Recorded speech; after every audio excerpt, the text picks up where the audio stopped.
I think I put £1,200 in a 14-year-old's hand, and you took it out to Japan. Yes. And that's what you bought me, mate.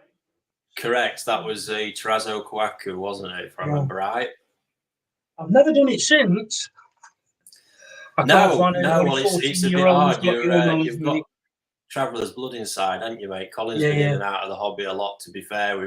He tends to like to build an indestructible pond and then move house. I've got all the evidence here. Fantastic. So yeah, enough of that then, mate. What have we got lined up for me? What would you like to know? Well, I'm in the process of building pond number 4. Okay, and so I've got a few. The topic of my questions basically runs around a new pond build and some information or confirmation that I'd like from you. Okay. The first one I'd like to ask you is, introducing my new fish to my existing pond, what is your advice in introducing new fish? New fish into an existing pond? Existing pond with existing koi in there. Is that on the basis that you only have that one pond and don't have a separate quarantine facility? Yeah. Okay. So I think the biggest one on that's quite an easy one. You need to be really comfortable with the person that the dealer that you're dealing with, and you're just happy that they're doing the quarantine side of it for you properly. That's first biggest thing. You just need, and it's quite there, just quiz them about what the facility is, what the process is, what's going on, that's more in the case of, obviously we've got people who are shipping in directly themselves. They need to have a really rigorous sort of process behind it all. And then you've got the likes of the dealers who deal with me at Koi Wholesale, which is obviously we're putting up a lot of barriers and defences for those guys. So all you sort of need in that case, obviously a visual inspection is important when you're there. Mm-hmm. If you see something in a dealer's place you're not happy with, which you already know, just walk away. Because you don't possibly know. It's hard to know, if one tank has got some, say fish with a bacterial problem in, you can't, without knowing all the depths, they could be on a centralized system, shared waters. And just generally, there's no retailer I know that would have fish, in that kind of state on display. So first thing I'd do is just do a U-turn and get out of there, to be honest with you. Cheers, so and then obviously introducing it, providing you're happy with everything, get it in there, and just observe them. As you know, straight in there, or obviously float. 20 to 30 minutes. Standard bits like that, just leaving it floating on top just to acclimatise your water a bit. But I'm more concerned about when you're getting it in there, that the sort of first week you really want to observe, watch for jumping. Got to be careful with that if your pond's uncovered. I think you've had a bad one with that, buddy. I did, I lost a very, very expensive fish, having a return from a Japan buying trip and seen Fujiomo harvest his Nisai to indoor concrete pond, and watched him chuck 25 kilogram of salt into the pond to settle them in, just a topical treatment. And when I did the same, just to let the viewers know, my big mistake, one of my biggest mistakes wasn't putting the salt in, it was failing to put a cover over for when they start to jump, and I lost a really expensive heel, sir. Fair play. Just see my wife's come up on screen. Sharing a love. But mate, it's brutal. So I mean, introducing new fish, that they tend to be, a little bit unsure of the surroundings. It's unfamiliar, and it can encourage the jumping behaviour. Mm-hmm. So got to be really, really careful with that. For the first sort of probably 2 or 3 days, I suggest covering or putting some sort of barriers up.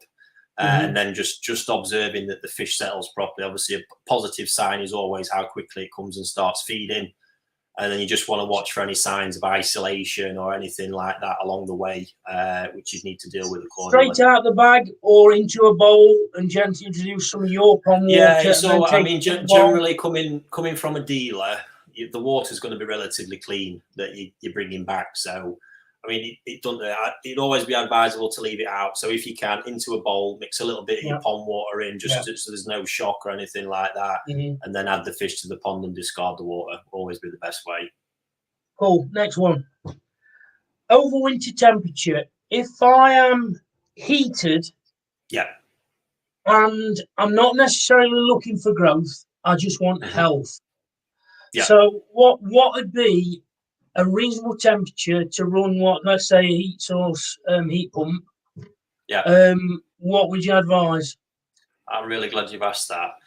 I find it bizarre to actually heat the water really warm in winter if you're not raising the fish.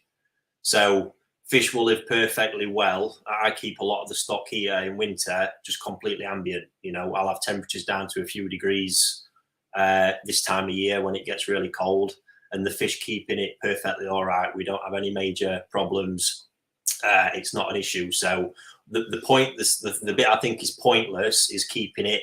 A lot of people seem to keep it around 15, 16 degrees. I just don't see the point in it. It's like no temperature anyway, or is that a dangerous temperature? It's like no man's land for me, because your fish's immune system's nowhere near its peak, but it's a nice temperature where bacteria can thrive, parasites can thrive. It's just no good. So I'd prefer. I mean, to be fair, you can keep the fish really active and looking really well at sort of 7 or 8 degrees. If you're uncomfortable at that, the maximum I'd probably go to is sort of like 12, and certainly not beyond it. Rick, does that include tow-side? Because I always think they're more susceptible to cold. Yeah, tow-side, again, I mean, the likelihood of hobbyists having new season tow-side in their hands for their first winter is highly unlikely. So where we're sat at the minute, I've got thousands of new tow-side here, which were brought in sort of like throughout October and November. Those fish are in my care at the minute, and they're not actually going to make it to market probably until about March time through dealers across the country. So at that point, they're going to have had a full season before they come into their real sort of first UK winter. So at that point, I really don't think it's a massive concern. You never, if you happen to have them. So if you got some of these fish from a dealer early on, yes, I would suggest getting them in some heat, being 18 degrees as a minimum, ideally sort of like low 20s up to, if you're looking to grow them and push them, they need to be at 24, 25 degrees. So I'm right in saying if we're going into winter and you have got, let's say you've been struggling with a parasite problem. Yeah. By dropping the temperature, obviously gradually dropping over a couple of weeks, you could actually drop, the pond temperature could drop so the parasite's no longer active. Or no, not that case, because you'll find cold parasites will always be active. Right, okay. It's so if you dropped it, what you actually do is lower the fish's immune system and probably find the parasites and get topside. Okay. Got you. Next one, quarantine. For yourself, I've always been interested to know, do you treat for a specific parasite or do you do a blanket treatment as shipments come in? Yeah, quarantine's a massive sort of topical one. There's loads of different processes out there. You obviously talk parasites, Call. Most people these days are talking viruses, more along the lines of KHV and a lot of the bigger stuff. Even, for me, a lot of the topic ends up being about KHV, to be honest with you. Yeah, so you're looking at the big issue. Yeah, that's not even, obviously there's so much more to quarantining fish than just KHV. Obviously when I see it and hear it out there at times, it does make me want to pull my hair out, because when we look at what we do, it's so much more complex. The issue is there's loads of different protocols to carry, none of which are actually enforced by anybody. You're sort of left to make your own mind up about what's right. So I think when you dial back probably to when I first met you, quarantine was all about, just getting rid of parasites. Yeah. Which the typical way, to be honest with you, some people blanket treat. We typically, or always when we're identifying parasites, and this is the case for any pond, any koi keeper, blanket treatment's not a wise move. Always scrape, mucus biopsy, identify the parasite, and then medicate that parasite accordingly. Because parasites these days as well, there's not a sort of one bottle that does the whole job. I think parasites used to be a little bit more like that way back. But nowadays you can chuck, you know, stuff in, and certain parasites will just swim around in it. So yeah, not wise. Regards to the rest of the quarantine, the whole protocol, I've always been a big believer in testing. You know, so just like we would check for parasites under the microscope, all the virus screening that we do is done at the laboratory.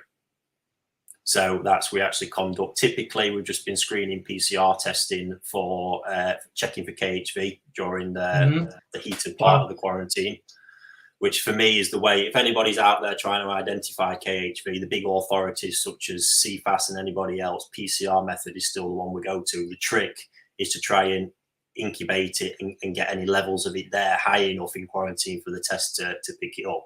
Yeah, it's play its hand. So that's the case. And yeah, but I mean, there's other stuff out there, you know, bacterial problems probably aren't spoke about enough, if you ask me. You know, preventing that coming on site, full stop. Bacterial problems are nasty. They're tricky to treat.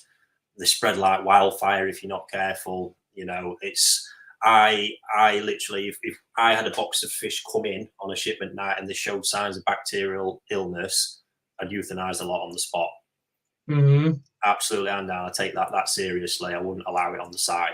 It'd be is it typically a Pacific bacteria, or is it just in general? They're full blown issues are tricky, are really tricky.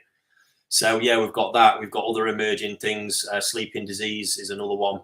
Massive part of quarantine in here, especially with all the new season towside. You know, sleeping disease, CEV, the virus sort of underlying that one. There's going to be more conversation about that, you know, in coming years. But yeah, massive one. So again, part of that process is us. We mix naive fish in with every batch because naive fish are awesome triggers for bringing out potential problems. You see. Well, from what you're saying, if I'm dealing with a reputable dealer, right, I can trust, to all intents and purposes, that's been dealt with. Yeah, you're hoping so. Yeah. Yeah. Absolutely hoping so. But yeah, there's a lot going on. And I'm guilty of this. Race scale, I'm in straight away. And having been out the hobby now for a couple of years, yeah, you reflect on what you've done, and I think I intervened too quickly. What's your view? Race scales, you need to know what's causing it. Maybe a race scale. A race, you still need to know what's causing it because they don't come up. So scrape straight away. Reason. Not necessarily scrape. It could just be sometimes, you know, fish lose scales quite frequently. So it could be that sometimes the scale doesn't dislodge and it gets stuck. And I always think it's like having a splinter stuck in your thumb. Yeah. So you get all the redness and the infection around it, and until the scale's gone, you can't clear it up. Yeah. So obviously you've got that side to it, but yeah, they can come for many reasons. It could be a scale in there. It could have literally physically just knocked it, which in that case you just deal with it. But it could be the starts of a bacterial thing, you know, an area where there's been an infestation of flukes, the start of Costia, anything like that. So yeah, certainly never leave it because it's one of them really early indicators of something bigger possibly happening. Okay, thanks for that. Right, the new pond. That's it. You're on the clock, by the way, mate. Just a quick fire question then. New pond build, ideal size, taking into consideration current energy bills and treatments. Yeah. It was actually just having me and Chris were recording one of our Koi Talk chats earlier, and he brought this into conversation. I don't actually think if you take heating out of the equation, the general running costs of a pond with the sort of energy efficient equipment we've got these days, I really don't think it's that bad. You know, the equipment. That's what I keep saying to my wife. I must make sure. Absolutely.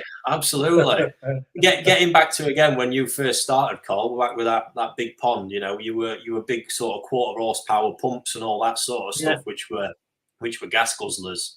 Yeah. But now it's just not the case. So you know, I really wouldn't be too concerned about it, to be honest. And heating is the one. Sorry, if you add in the heating element in, that's where it's going to cost. So you've just got to find the most efficient way. Well, I'm thinking 3,000 to 4,000 gallon. Oh yeah, that's a nice size. You see, I would base the pond size not on what you're looking to achieve, to be honest. And obviously, you're always going to be limited by what you can physically build in your garden. I want some nice koi, and I want to be able to reach them to their full potential and not let them down. Yeah, a well filtered sort of 4,000 to 5,000 gallon pond you can do a lot with. I mean, my best raising ponds here are only 3,500 gallons, and I do some pretty phenomenal stuff with them. So yeah, it's more pond size. It's more about what you do with it, the kit you get, and how you use it, as opposed to the physical size of it, to be honest. How important is flow within the pond? Important, definitely. You want to keep them moving. Smaller ponds, you'd want to try and generate a bit more flow. I do actually prefer, where possible, to try and use surface area as much as possible. My ideal sort of pond build is to go rectangular, where there's a lot of length to the surface area to allow them to swim and actually sort of exercise and help build the body. Cool. So, yeah. Am I out of time, or do you want a few more? One more, mate. Got time for one more. One more. Right, let me be selective then. Drum and biochamber or Nexus? This is personal choice. If all in all, I'd go with the Nexus. Right, okay. Interesting, because your view's not changed, because I asked you that question quite a few years ago. No, it wouldn't change. For me, it's the one that, obviously, the Nexus is more attainable for so many people. And I've just always been a fan of the way that system is built. It's simple, it's easy. Drum filters for me are very specific. They're more specific to what I do at the high level raising, where feeding levels and stocking levels are incredibly high.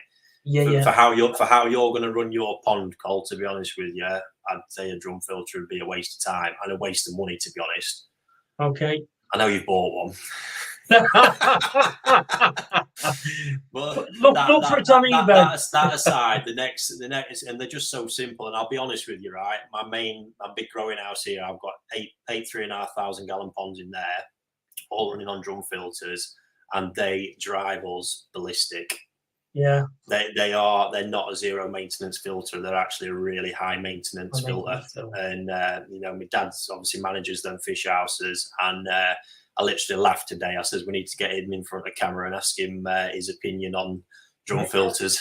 Yeah, it'd be interesting. So for me, the practicality of them in that really heavy, the environment that I'm creating in raising fish, I think it's essential, because dealing with the amount of waste I have to process, that's really difficult through other filters without leaving it sat in the body of water for a long time. But so in a general hobbyist environment, probably not. Nexus, but I want a holiday this year, unless you're coming over. You what? Sorry, mate. It cut out. So you're saying Nexus, but presumably with an auto cleaner on there. Because I mean that's a great thing that they introduced for sure. Yeah. And for me, with that in mind, if it's the maintenance you want to kind of cut out for reasons like that, it's the absolute perfect choice. Right. Like I say, I think the drum filter. If you look at where drum filters came from, they came from aquaculture. Mm-hmm. In aquaculture, we're talking stocking levels that we couldn't even begin to process, and feeding levels that we just couldn't get our head around as koi keepers.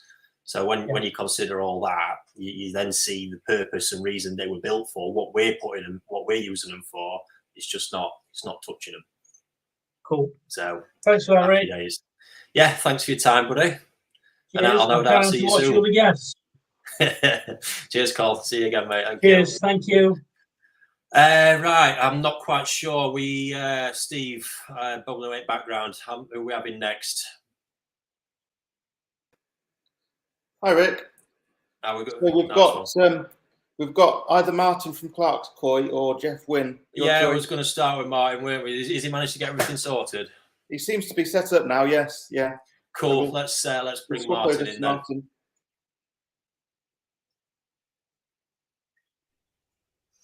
How are we doing, Martin? All right now. As you get older, you don't find this technology quite as easy, mate. That's what it is. No, fair play. So, just to introduce Martin. Martin's the owner of Clark's Koi. He's been doing business for me for quite a while now, and we, always end up nattering for a good while when you're over, mate, don't we? Yeah. Always learning something new as well, which is fantastic. 35 years of keeping koi and still learning, which is brilliant. Happy days.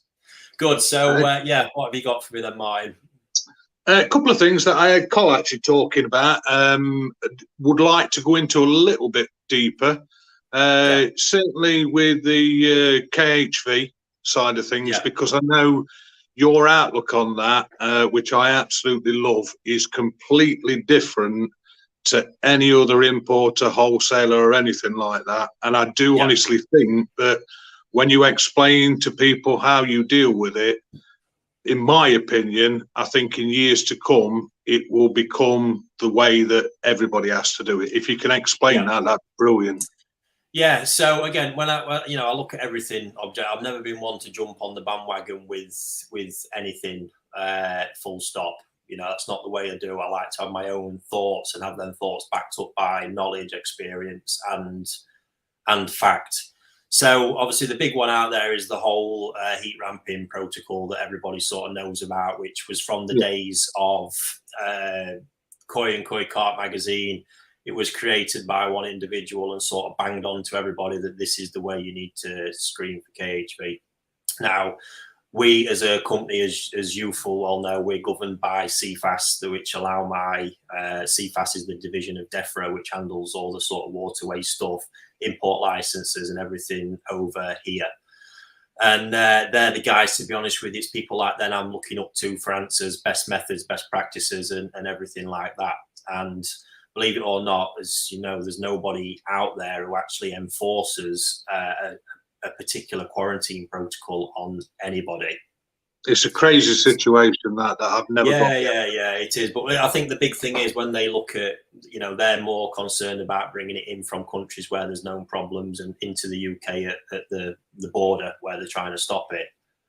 But you and I know that is happening, and it's happening every single year. Without mentioning names, there are people that unfortunately it's literally cost thousands and thousands and thousands of pounds, as well as heartache, aggravation, and everything else when they do bring it in. Yeah. So I like to think I'm quite a logical person when I look at things. So I'm looking at what everybody's doing now. Obviously, in Japan, this for me is where quarantine starts.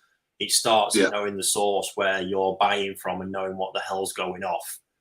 In every respect. That's why there's breeders I won't go to because I don't like some of their practices. But yeah, Japan, a lot of people don't know the extent that, the Japanese actually go through the testing. So testing's done out in Japan, I think it's 3 times a year now. And what is done is the prefectural office agency go into the breeders 3 times a year, take a random selection of fish from multiple ponds across the farm, all the different fish houses, and those fish are basically destroyed for PCR testing for the KHV and SVC virus. That's the way they've done it, and they've done that for years and years now. It's not changed, and that's what they use as a preventative measure to check what's going on. Obviously, other than seeing an outbreak happen, that's what they're doing at every farm across. And what that is, there's a topic called the guideline. It's not a topic. Their message is basically the guidelines, so that every breeder who's able to export from Japan or have the license to export has to follow that guideline. Yeah, and that's what they're doing. That's about a list of rules that you must be, doing this, and then they're able to export. And obviously, they have to undergo the testing program as well. Yeah. So that's the biggest thing. And I'm obviously very careful about where I'm buying from, who I buy from, all the rest of it. I like to know where they're at. Is it a breeder that's bringing in parent fish from all random areas of Japan? If they are doing that, how are they actually making sure them fish are safe to bring on to the farm and things like that? Because there's a few, out there that are liabilities, and I wouldn't go anywhere near. So we've got that element. So obviously this is the first thing I'm looking at. I'm looking at them guys and what are they doing? And then I'm looking at our own authorities over here, how, if CFAS wanted to test, so I say I wanted to test a batch of fish today to find out if they've got KHV, what would we do? They would send some fish off for sampling for PCR testing. So the big issue with this initially is obviously when I first looked at it, to be honest, was the costs. There's not many labs doing it, and the few places I found, it made my eyes water a little bit, I'm not going to lie. And then it's just finding the right regime, sort of pre-testing. So this is what I looked at, the concept of heating them up, cooling them down, heating them up, cooling them down. Yes, there's a stress element to it. I get it. And it more than likely does work. But for me, one big thing we've known over the years, mixing naive fish is a really useful thing because it creates a massive stress event. in tanks, you know, because that's going to bring out other things like I've just mentioned previously, sleeping disease, other bits and bobs like that, bacterial problems possibly. None of this can be overlooked in quarantine. It's serious stuff. You know, sleeping disease, not to sort of downplay it. If sleeping disease is left unchecked, you're getting 90+% mortality rates, just like with KHV. Yeah, huge problem. It's a big one. So this is what we went with. Well, one of the things that I often get, and we have to explain to people when they first come into the store, is the difference between Israeli koi, Japanese koi, and this thing that I've heard about KHV and Israel vaccinate all their fish. And again, the myths behind what vaccination is, how long it lasts for, and everything like that. And I do think now with, weirdly, COVID happening, I think people understand how these viruses do transmit. Now, vaccines only last for so long. If you can explain that, that'd be brilliant. I don't, to be honest with you, I'm not going to dip on the vaccine thing, Martin, because I know very little about it, and you know, I'm just know with what we're working with.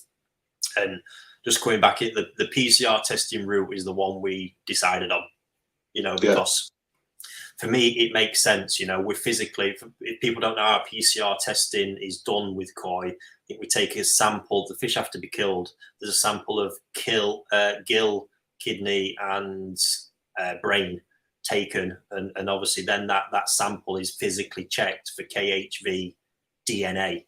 It doesn't get sort of more definitive. Yes, there can be. Obviously, we've got to, like I say, try and if it's there, try and incubate it to get the sort of cell count up to get it detected properly. But for me, there's no better way to get some kind of answer on what's actually going on with the fish. That's definitely a more definitive test for that. I just genuinely think that in a few years down the line, it will be something that hopefully, you know, the government will bring it as a standard. For me, you know, I'm also looking, this is the big thing with quarantine. Everyone talks about, you know, on the hobbyist side of the fence, you know, them protecting their collections. You know better than anyone, Martin, what I've got sat here. Yeah. You know, and I've got to protect that because for me to get a problem here and have CFAS coming and wiping out fish houses, we're talking astronomical, you know, sums of money that would be devastating to my business. So you've got that element. I take a lot of personal responsibility and understand my position as well, that I'm sending fish all over the country, you know, to lots of dealers who are going out to lots of ponds, and the personal responsibility I feel with that is vast. So it was about making sure, for me, I've got the ultimate peace of mind in what I'm doing. It's giving me the best possible answers. And to push that a step further this year, I'm actually, you know, starting to use a new firm. We're actually going to be testing PCR method for CEV as well as KHV and some kind of bacterial disease that the vet's been speaking to me about, just as an extra precaution. So happy days. But like I say, there's not saying that any particular other method is right or wrong. It's about finding what works. And again, now, I mean, 20 odd years of importing thousands and thousands of koi, managed to keep a clean bill of health thus far. So yeah, happy days. That's why we come to you. Just as that. We're losing you again a bit, Martin. I make sure obviously the stock that we have and we're selling on to our customers is the best that it can be. Health-wise, it's been checked, which is hence why we've been with you now for so long, because I know all those protocols are followed. Yeah. There's other elements to quarantine as well that I think don't get speaking about. You know, traceability is a big thing. This is the bit, you know, again, a lot of people don't get to see. When we're working with the likes of CFAS, their biggest concern is traceability. And it's absolutely massive, because if there's from my side, if there's a problem that comes in, I want to be able to trace it back to the source, know exactly where it was, because I'm not going back for a second dose. No. End of. And then furthermore, if there is a problem here and it does happen to circumvent our defences and go elsewhere, it's then traceability of where it's gone. Obviously, that's all record keeping that we have to do. But during quarantine, our whole facilities are set up so as fish can obviously come in, and we isolate every breeders first of all individually.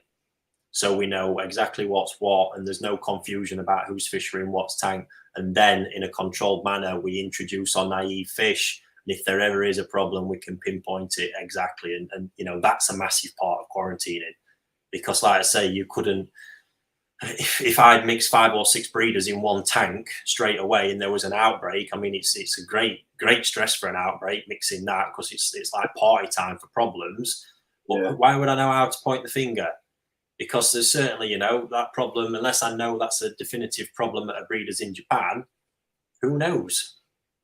Well, not going to mention any names, but me and you have had this conversation before, and there are clips out there on YouTube of importers bringing in from different breeders and unpacking, and you can see stuff going into the same tank from different breeders, and you just think that's an absolute disaster waiting to happen.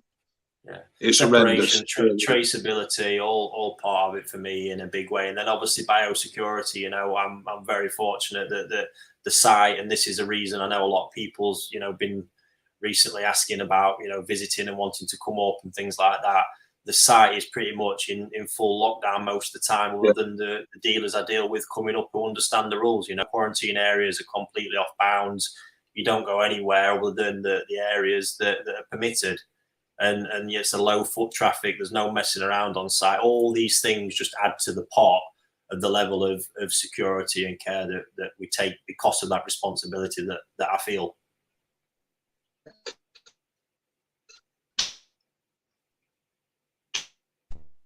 You there, Martin? Yeah, got you, mate. Right. Cool. Effect of COVID on the industry. You've touched on it a couple of times in certain videos that you've done, but I think it is really important for koi keepers to understand how COVID has massively changed the way, particularly on the tow side of things, the way business is done in Japan. Oh yeah, well, this is not a COVID related issue, Martin. To be fair, this is just an industry growth kind of problem altogether.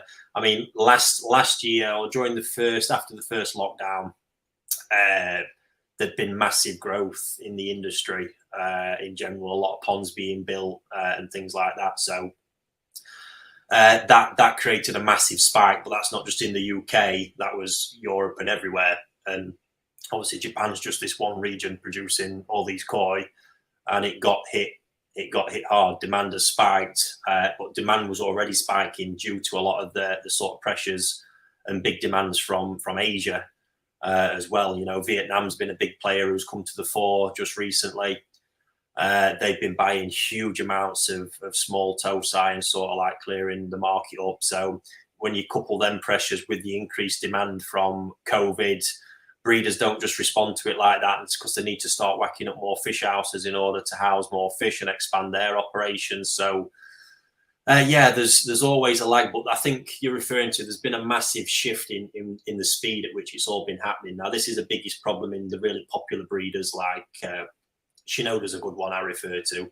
You know, big brand in Hiyotsuri and Deutschfish, but the Hiyotsuri in particular, the demand for them is just crazy, and they only produce so many every year. So, and what's been happening was, you know, we dial back to the days when, you know, I was dealing with Colin all that time ago, and we wouldn't even consider doing tow-sai business till probably March or April of the year that we're operating in. You'd go out to Japan, there'd be plenty to pick from. It'd all be great. And then slowly what's happened is the influence that's been pushed back. And one of the last conversations was, you know, it's looking more like it's February, now it's January. Now I'm doing most of my tow-sai business during the summer while I'm flat out selling them, you know, start lining it up, finding out what's happening. And I've got tow-sai shipments, you know, the first batch this year came in on the 3rd of October. And that's when I actually managed to get some Shinoda Hiyotsuris, and it was just, it's an absolute dogfight to get all of them. But obviously the knock-on effect of all this is that the whole industry from our side of the fence is going to have to adapt in order to keep supplying, you know, the koi keepers with the choice and selection that they deserve. Yeah, you know, it's no good as, you know, me sitting here and saying it's just not fair, all this, and sort of stomping my feet. We've just got to adapt and get on with it. So yeah, what that's meant is obviously I've had to adjust here for bringing in, you know, large amounts of tow. So I have to be on in the ball constantly in order to secure these fish that are the ones that keep everyone interested. You know, Shinoda Hiyotsori, Issa Showa, all them type of things that you know people do like to see, and you have to get them at the right time. But obviously, the knock-on effect of it is I also at some point need to move them fish to keep new fish coming in. So, you know, I've got them heated, they're all done, ready to go. But at some point, I've got to get them out to you guys. And you know, I can't just wait till March when you would ideally want them. You've got to be taking them and getting them moved on if you want that stock as well. So then it's been about, you know, dealers also adapting their premises to make changes to what's happening. Just so, you know, hobbyists get the choice as and when they want it. So it's a real problem. This year's looking more competitive than ever, to be honest with you. There's bigger demands on shipping sooner as well, which is more of a thing. So that just the logistical headache of it all is a real pain in the arse, to be honest with you. And I'm in for a couple of stressful months at the minute, but game on. It's what it's all about. Yeah. I mean, for us guys, you mentioned that we've got to adapt as well. As you know, we've spoke about now backstage facilities whereby we're actually building tanks, etc., that won't be on view to public. They'll be there specifically for stocking purposes of small tow sites, so we can buy in bulk when you've got them available, and then we've got them for the season. Those people that can only buy a few tanks full at the start of the season, unfortunately, are going to find they're going to run out. And you were saying that this is something that's never going to change now as well. No, the pressures. I mean, look at what happens. So obviously, there's more players coming to market. So every year, I'm making bigger commitments and taking more risk, and then this is how the whole thing just snowballs. And yeah, it's interesting. But like I say, each door's opening. Vietnam's been the latest one.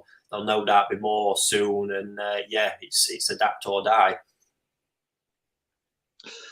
We've got time for one more. Unfortunately not, Martin. We've got to bring our next guest on now, but it's been a pleasure talking, mate, as always. Same to you, mate, and enjoyed it. Yeah, catch up with you soon. Speak. Cheers. Oh, right then, Steve. Right, so we're on to our next guest. Next up, we've got Jeff Wynn. So fantastic. Yeah, good stuff.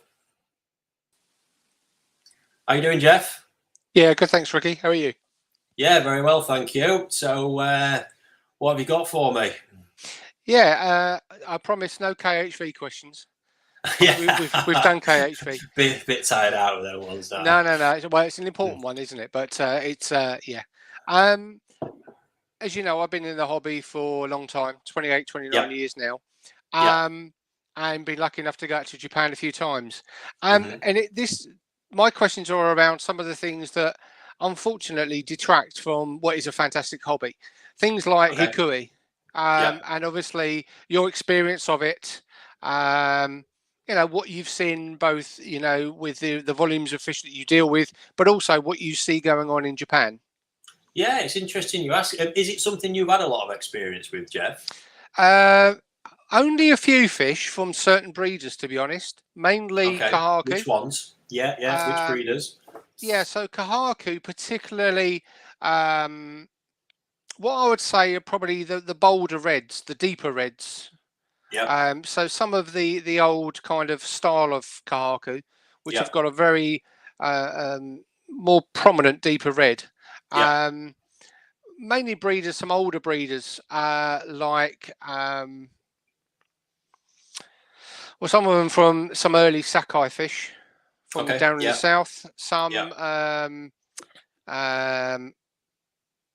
takidas. Okay. That's going back some time, Jeff. Yeah, takida. Yes, I'm showing my age and my grey beard here, mate. But yeah, and also like things like goshki. I've seen it on a few of my goshki as well. Kano, in particular. Yeah, so goshki's probably the fish I've had, you know, the worst sort of deteriorating belly on in that sense, for sure. So I think the interesting part, and that's why I asked if you've had a lot of experience with it, is in all the time now I've been doing this, I can probably count on one hand the amount of times I've come across sort of really strong, the strong nasty hikui that you've seen where the skin's really bubbling and in an absolute mess. But yeah, others, like you say, the interesting one there with the goshki, I've experienced it sort of more again myself with some Kano goshki, to be honest with you. And Kawakami ones as well. It's been quite prevalent in, but we're not talking massive numbers still. We're talking a few fish out of hundreds I would have had at the time, to be honest with you. I agree with you that the Benny, stronger Benny that we're talking about, I mean, I'm thinking coming to line the sort of Benny that you get from Nogami, Koraku and things like that these days, the really luminous, intense stuff. And the really rich red, without a doubt, seems to be very hard to keep in condition. I won't edge towards hikui all the time because I think, full-blown hikui is a different beast. But yeah, full sort of, it's very, very temperamental, that sort of Benny. It's very easy to upset it, make it start looking a bit rough, out of condition. Sometimes where it's generally just looking a little bit mucusy all the time as well, which you might have experienced. Yeah, again, I think, there's so many different types of Benny, not just in the colour, but also in the strength and the depth of it as well. So again, it's things like this that I think, a lot of people have been in the hobby a long time. They do, I find it as well, scratch my head with a little bit. But again, it was just understanding from your perspective how endemic you've seen this when you've been out to Japan. Really not. It's a conversation. This is probably the first real in-depth conversation I would have had about it, Jeff, to be honest with you. Okay. It's not something I see a lot. It's obviously very common. I think we all know any experience from it. Really poor water is quite systemic to creating that problem with any skinning fish, but certainly that kind of Benny in poor water deteriorates really quite quickly to the extent where it can become full-blown hikui. I've seen damage to that extent caused by excessive UV as well. Excessive sunlight, quite common in mucking it up. But yeah, generally, as I'm wandering around, I mean, I couldn't go and find you a fish on site here today exhibiting those kind of problems. And likewise, when I'm wandering around in Japan, it's just very, very few fish I look at and go. Some of the really old parent fish, and I'm actually really probably parent fish I've seen at the kind of farms that produce the sort of Benny that we're on about. So, but with age, you naturally get that deterioration anyway. But I think possibly from the times of maybe when you started out koi keeping, Jeff, to be honest with you, which is before me, ponds were different then and filters were different. If we look at where we're at today, naturally filtration keeps ponds a lot cleaner. If you look at obviously versus, your old multi-bay from back in the day versus a Nexus system of today, a Nexus system generally keeps really, really clean. Obviously with a fluid bed in the outer chamber, you've not got loads of biological waste sitting in a biological filter. Whereas back with the multi-bays, left unkept properly, those things could be housing sludge, making that water decay, and that kind of water caused lots and lots of problems like this. And I tend to find once the skin like that goes past a certain point, it's almost impossible to pull it back. You're just a write-off. Yeah. It's interesting you say, because my main pond is, pretty much in full sunlight, and over the last 5 or 6 years, I've been using things like shade sails and things like that to, to give some partial cover.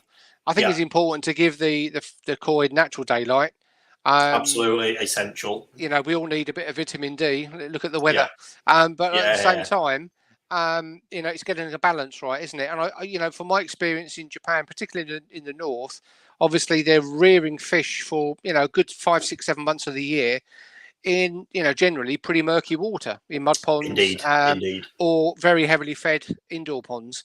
There's always a lot of turbidity in the water, always. But obviously when they bring the fish in in the winter, yes, the water's much clearer in their big koi houses, but largely, in their winter, they've got either snow on the roof or it's overcast or whatever else. So again, to me, they've got the ideal balance there of being able to combat the UV issue as well. But from my experience as well, there's been some treatments out there. I mean, I've got a bottle here which is actually mentions Hikui on it.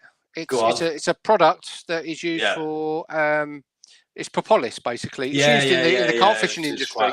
And again, it mentions it on there. And as I say, as a carp fisherman as well as a koi keeper, that and again, we all know the virtues of propolis being a great healant for wounds, marks, scars, and all kinds of things. But again, from my own experience, I've only really got one fish, which is a goshki, which has had a long-standing Hikui issue.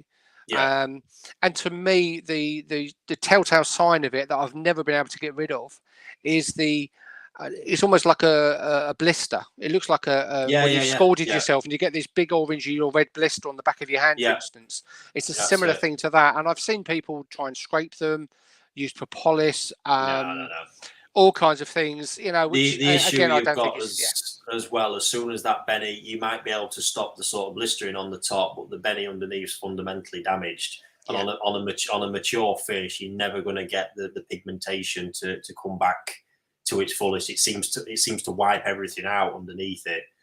So I think it's interesting. The point about UV urate is one that's not really spoke about a lot, and a lot of the ponds where I think taking Hikui to one side and talking about skin luster and getting absolute maximum sort of perfection and shine in skin luster, I do believe the strongest sort of, because obviously most hobbyists are wanting to achieve crystal clear water. And then that crystal clear water in the height of summer, if there is no shades, getting real intense UV penetration on it. And I do, in a lot of cases where I see that in ponds, I don't see the kind of skin luster that I expect to see in the fish I'm raising here. But again, when I look at what I do, I probably liken it a lot to a lot of the breeders. I do carry a lot of natural turbidity in my water. So there's always, I don't keep it crystal clear. There's always a bit of a haze or something in most of those rearing ponds, just to give the fish a bit of a break, obviously. So as it hits the water, the penetration's not 100% down to the bottom. And I do believe that's a part of an important part of achieving the best quality pigmentation and skin luster overall. I agree. For me, I think it comes with experience and time. If you're comfortable that the fish aren't carrying any parasite issues or bacterial issues, I've been very happy over the years, particularly through the warmer months, to heavily clay the water and at times switch all UVs off and let it almost go to like a pea soup. It's not great for the hobby. Water, it's magical. But when the water clears, even naturally coming late autumn or winter, when the temperature drops and you've never seen your fish look so good. No, they do. They look absolutely fantastic, and it isn't just about the skin quality. There is a shine about them that I think you can only get when they're left to their own devices in a more natural environment. It makes sense in a logical thinking. We know that UV damages human skin. And too much exposure to it. So why is a fish going to be any more different? I can't remember the breed I spoke to about this. Over dinner. One evening up in Nagaoka. I think it might have been Marihiro, and he actually mentioned the word skin cancer. So he viewed obviously Hikui as an issue if the fish are left unprotected, and he was quite clear to say that in his view he will keep a lot of his fish out of direct sunlight, particularly in his glass houses through the summer months, because he said the sheer heat and the direct sunlight of the glass house he said it can tear the benny. It can do all kinds of things to the benny over not a short period but over a prolonged period. No, it's intense, but I think that's let's say with everybody wanting this crystal clear water, I do think there's a lot of drawbacks to it. Even the way in which the crystal clear water's often achieved, with lots of maybe fresh water, trickles, things like that. There's a whole other problem set that comes in there. So it's fascinating, Jeff, isn't it? But reflecting to your comment about drums, I mean, about 6-7 years ago, I moved to a drum, and I totally agree with you.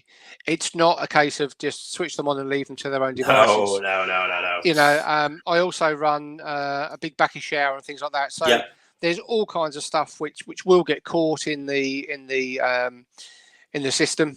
You know, whether it be in trapped corners in a drum, whether it be on the spray bars, or even on the chute that gets rid of the waste. You know, they do need maintenance like anything. And I think if we would, at least we can't be complacent about these things. I think they're great in really being able to do what they need to do, which is take any trapped and solids and stuff out of the water. But at the same time, I'm a big advocate of clay, and unfortunately you can't use clay if you're using drum filters, because they just literally clog them up. Yeah, you see, I've never actually found that with mine, because I use quite a bit of clay, and I've never actually found that causing an issue with the drum itself. But there's just a million other issues that tend to go on with nozzles blocking, and they're not the maintenance free system as some people advertise them. They take a lot of work to keep them ticking over. So that's why I say I'd be an advocate of them in the right situation. But as an overall, I think there's far simpler systems you can get out there that will still deliver the same results for you. Oh, I totally agree. Keep it simple is the thing, and also not to become too reliant on electronic gadgets telling you things. And I think it's great to be able to watch the fish and see their behaviour and just have confidence and not react to every time one fish flicks, for instance. To sit on your hands, and it is part of their DNA. It just comes with experience. As a good friend of mine once said, he said, we all bite our nails and we pick our noses, to the same degree. Sometimes the fish is irritated by something, and a lot of the time I've also found, Ricky, I don't know if you agree, but during a day, the pH fluctuations, due to the sunlight, due to heat, the pH fluxes up and down during the day. And sometimes the fish just don't like that very much, and they flick on it. Let's face it, Jeff, a lot of things fluctuate throughout the day, because unless you've got continuous monitoring across everything, you never truly know what's going on. Absolutely. So, I just, to be honest with you, I agree, but it just takes a lot of time to become relaxed enough to know that the odd flash here and there is not a big problem, but also, can't be ignored if the pace starts picking up. Yeah, absolutely. Keep an eye. If it's the same fish doing it repeatedly, then obviously that's an issue to be looked at. Yeah, similar to the Hikui question, Ricky, was other similar issues that I'm sure many pond keepers, koi keepers have had over the years. Things like secondary he and shimmies. Again, in an ideal world, we wouldn't have any issues with Hikui, secondary he, or shimmies, but it's unfortunately it happens. And again, what's your experience of it, and also, how do you, in the past and currently now, deal with these kinds of things?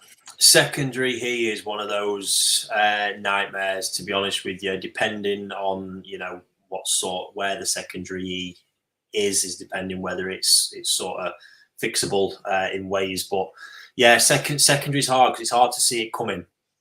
It's going to be one of the things generally later in life. You're not going to see it in a lot of toe side, to be fair. If you do see it in a toe side, it's always going to be a problem. It's never going to go away. I think that's important for people to know. But some of it just comes later in life. It can sometimes be forced unnaturally by diet at times, I've seen. So a lot of krill and shrimp meal tend to push up really artificial colours in the skin, which can actually go away when the problem causing it is actually removed. I've seen that happen many a times. There's some foods that come onto the market in the past. I can't remember what it was now. Might have been koi fudu. I think something like that come along at some point. And I never forget being given a sample of that stuff. And at the time, I was feeding into a pond that had a terrazzo koaku in, and they generally have really lovely soft benny to them. And all I remember is after 2 weeks on the face, across the nose region there, some secondary started coming up, and the benny on the skin just looked like it had neon bulbs under it. It looked ridiculous, false, artificial, and nasty. And when I looked on the ingredients, it was sort of packed full of ingredients like that, which are known causes. Remove the food, it all went away.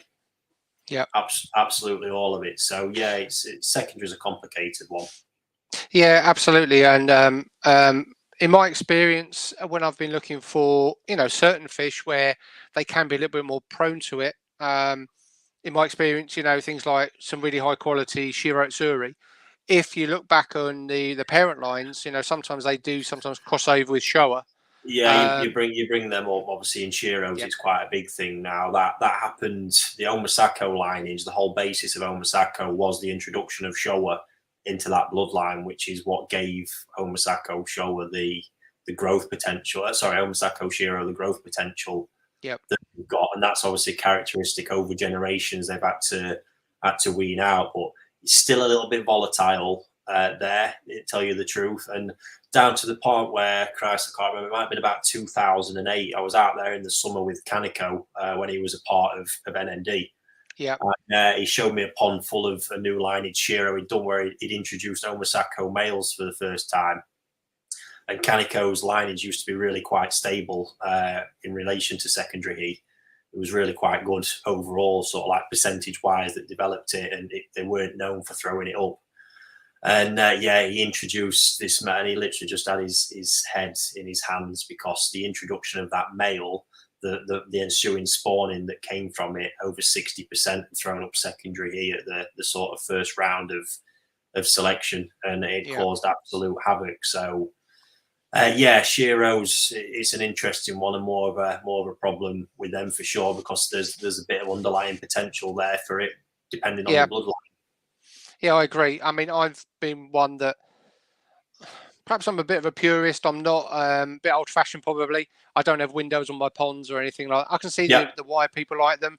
I'm a bit more of a purist to say, you go to. I've been to Japan a few times. I've never seen a pond with a window on in Japan, and because I think the purist side of it, the people tend to appreciate the fish for the viewing aspect of where it is as well. But I've also seen.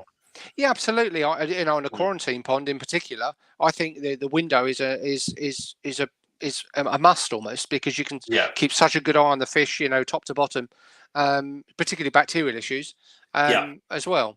But the other thing I was going to say on the secondary he side is that I totally agree with you. Some of the foods which really force the colours, particularly using things like paprikas and lots of shrimp meal, carotenoids and things like that are fantastic, but if they're not controlled or very well controlled, they can literally I take over. disagree with you there, Jeff. Right? No, I don't think they are fantastic for colour. The one for me is pure cultured spirulina. Yeah, I agree. That's it. That there's no way, and obviously we know that you get different grades of that stuff as well. You've probably all heard me ranting about Saki Akari, just too late, because I'm a massive fan of it. And their colour food is on another level, but it's also the level of it has so little impact on Shiroji and sort of secondary problems. If it is literally sat there, any sort of colour food is going to bring it out. Yeah, but I wasn't saying, Ricky, that those foods are good for the colour. Obviously, they're packaged to do that. In my view, they do a very good job of causing secondary heat issues, because they're really pushing the colour too far, too quickly as well. They make the colour artificial. Absolutely, that's what they're fussing up. And that whereas the likes of Saki colour with that high level of quality spirulina, that is actually creating pigment cells. It's helping the pigment cells develop in their natural manner and actually get to realise their potential. Because a lot of people don't realise you can't get colour naturally in its own right to reach its maximum potential without a little bit of help along the way. Absolutely, yeah. I mean, that's hence why I tend to like using green water and other things as well to help, and not just in the reds, in the blacks, in the sumis. When you see an outstanding Shiro Tsuri, when you see the depth of the inkiness of that sumi, that it's not always easy to get it as deep and as dark as that. But again, with the right, the real quality of the food, and also, not trying to force things either. I think a bit of patience as well over time. Patience is the biggest lost thing in the koi keeping hobby. These quality takes time. There's no beating around the bush with that one. Like I say, they do need some help for sure along the way, but you can't beat patience and time. I totally agree. Totally agree. I mean, one of my favourite fish still in the pond is a a fish that was derived from panda, from on Misako. Yeah. It's still my favourite fish in the pond because it's just been such a stable fish for me. I've never had any problems with it whatsoever. Yeah, fantastic. Yeah, and so just on the one with shimmies. Obviously, I think that's pretty much. I do again see shimmies more common and prevalent in the thicker, more intense bennies. Yeah. Just that's been commonplace over the years. The softer bennies do get them still, but it does seem to be more common in the others. But again, I do think there's been an element around the sort of dirty water issue, probably linked to hikui as well. To be honest with you, that have caused more shimmies in the past. Yeah. But again, I just think in the more modern koi keep, it's not something I see as huge problems from ponds I see, breeders I see. And yeah, when you look now, I just think systems are so much cleaner and better kept in this day and age compared to 10, 15, 20 years ago. Yeah, I agree. I think there was a lot of misnomers around, shimmies being caused by hard water, or particularly hard water. I think I've always found that, yes, hard water helps with the sumi and developing sumi in fish, but I think shimmies, as you say, for me, it's more about the water quality not being as good as it really could be. Absolutely. Yeah, I agree. Yeah. And I like that. Obviously, the interesting thing about hard water there, you mentioned, Jeff, as well, along the sort of sumi development route. I actually don't believe it's the hard water itself that forces the sumi. I think there's an element of it helping, but I think it's the actual makeup of the water behind the scenes. A lot of the things people don't look at are sort of laboratory level testing, different levels of makeup and metals makeup and things like that are sat in the water. Whereas different areas of the country have got that actually help because, I've got people in soft water areas, that are still developing sumi in varieties like Shisui and Iwakaba, for example. One of my dealers I work with in Manchester Way, which is notoriously known for soft water, cannot keep a Shisui or an Iwakaba in his water. And it is notoriously soft up there. Whereas here, I'm more, of a neutral standpoint from where the water sits, and I can keep them two varieties an absolute treat. So I think over the years that's sort of proven it's more what's in the water as opposed to just general hard, soft, and things like that. Absolutely. I mean, I've said to people for years, going to Japan, you can go bonkers, as a hobbyist or as a dealer. It is. But I think, for me, it's about understanding your water and your parameters and your filters and what you can achieve with what you've got, and then picking the fish, particularly smaller fish, even Nisai and Tosai, but to actually have a really good understanding of what you can achieve with your water, and then buy the fish at the right stage, whether sumi's up or sumi's down, for instance, and then work with the water and the fish, obviously, and the food over time to actually build on that, rather than just try and be an instant thing. So it's something I've learned, probably over the last 10 or 15 years. But again, it's something that comes with a bit of age and that is great advice. You've only got to look at the scene in Japan. There's areas of Japan notoriously famous for specific varieties, and that's because those varieties work really well in the water in that area. Koide sort of Uenuma, Koide area is notoriously known for showers. And you look out that way, you've got your Takahashis, Sekiguchis, there's a fair few of them out there all doing it. And that's because the water is generally quite rocky up there, and they tend to find that sort of water is really good for the sumi, certainly in the mud ponds. And then we've got areas where it produces, a lot of kawaku breeders are looking for the sort of clays and ponds that produce a really thick green water that cultures the spirulina really well. Yeah. So it's very, very sort of isolated, and the speciality of a breeder more often than not doesn't happen by chance. It happens by again what they've done best in their area. So absolutely, and the breeders will put certain fish in certain ponds in certain areas. They're not always just a group of mud ponds in one area. They've got them dotted all over, and they know exactly how to get the best out of the fish, don't they? And there's absolutely, from their side of it, no science to it. It's all witchcraft and wizardry. Absolutely. That's great. No, I think that's all my questions, Jackie. I think that's great. Thanks for coming on, Jeff, and welcome back anytime. Fantastic. Thanks, Jeff. Right, that's it, everyone. Thank you very much for everyone who's tuned in and watched. Thoroughly enjoyed that myself, to be honest with you. We're going to be back next week, so if you'd like to get involved, I'd love you to get involved. So yeah, drop us, comment, email, message, social media, and we'd love to get you booked in and on board. So thanks for watching, and we'll be back next week.